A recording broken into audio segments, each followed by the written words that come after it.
Hi everyone, hope you're doing well. Today new video about how you can transform this classic 4/2 kick pattern into something like this. And you can also use different kind of kick. It will work the same way. Different flavor. Here I also made different presets for the same rack which sound like this.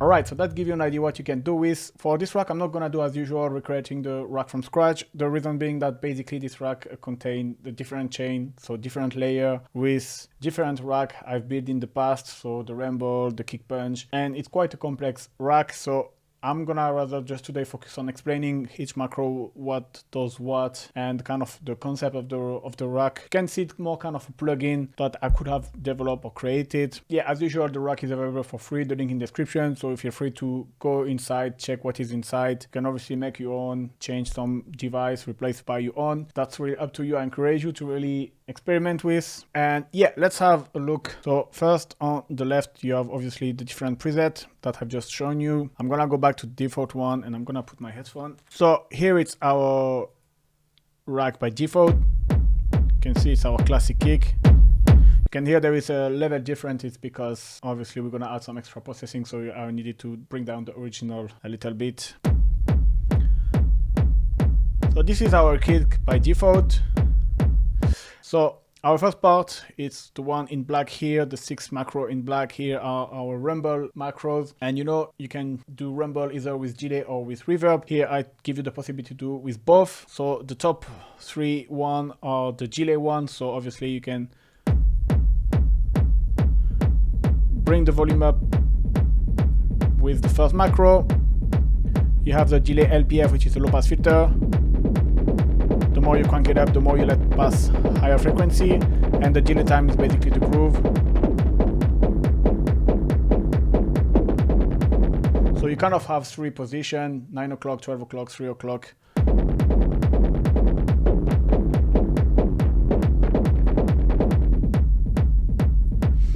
But I like to use this delay in combination of the reverb one. And speaking of the reverb one, it's classic reverb one. So again, the volume of your reverb rumble, you have the low pass filter, and you have the reverb time. So again, it's about the groove. So for the reverb time, it's actually depend of the BPM of your track. There is a website I will put in the description where you can enter your BPM and it gives you which value you should put for the reverb, decay, pre-delay. Here I'm using the pre-delay of a reverb. So according to which time you put, you can put it off beat, you can put it exactly on the beat. And for example, here the reverb is off beat. See, duncan, duncan, duncan. But you can definitely put it in the same time than the kick. It works as well, and there is no wrong or bad way. You want more like a classic rumble. So that's for our first part. Then you have 2 macro. I try to color code a little bit the macro, so like this is easier to understand. You have the crunch one, which is gonna add some top hand, high hand frequency. You're gonna hear it with a bit of reverb. This is my kick punch rack, if you're familiar with. That's what I use here. Here we have sidechain. So basically this is like the overall sidechain, all of the chain inside the rack, because they are all different layers. They have a sidechain effect at the end of the chain to get this pumping effect. So this is control you how much of sidechain you want. So let me bring back the reverb.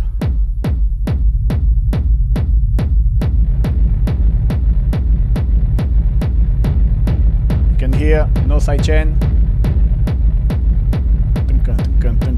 Sidechain here.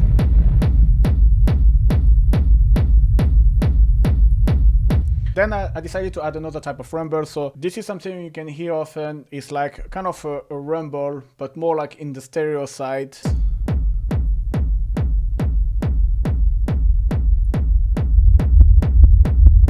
So you can hear if I bring up the low pass filter here, this macro is low pass filter.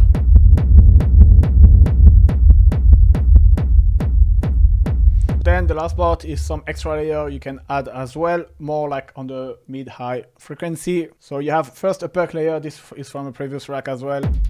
Again, you can change the groove. So you have two positions, 26 or 27.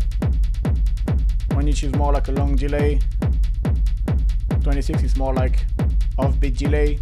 And then finally, you have two reverb. You have room reverb and cavern reverb. It's gonna add some reverb on your kick, which is gonna create this kind of room effect or even like cavernous effect. So you're gonna hear.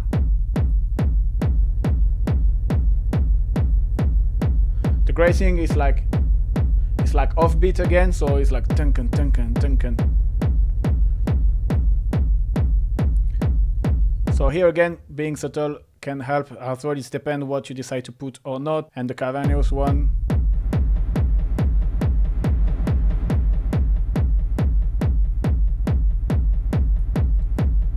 So there is a lot of layers. You don't need to use them all in the same time. Now let's have just a quick look inside for those who want to understand a little bit more. So I have the first chain here, which is the rumble, which I use my kick verb rack. One in delay mode, one is reverb mode. I have my kick punch one, which is gonna add this extra brightness and punch to the kick. I also have this kick top verb, which is mapped to the cavern reverb, which is gonna add a layer of reverb, which is give this cavernous effect. And then in some other processing, I have a stereo rumble. So then what I've done is I've mapped each of the chain to a macro. So this way I can add layer on top of each other. And this is just a reverb that I put in a lot in stereo. I make sure the bass is in mono as well. And then I will have this perc layer with the delay and the distortion. Obviously, feel free to experiment, put you on reverb, put you on distortion. And then it's the sidechain at the end. And then again, it's just some reverb. So depending of the reverb, I use a lot convolution because it really gives a nice character to the reverb. And here as well. So I have two different kind of top reverb, two different of color. But obviously, yeah, changing the reverb is gonna change the tone and kind of great to make it your own. Other than that, that's pretty much it. As usual, the rack is available for free. The link in the description. Don't forget to like and subscribe before to grab it. That helps the channel. And see you soon, guys. Bye bye.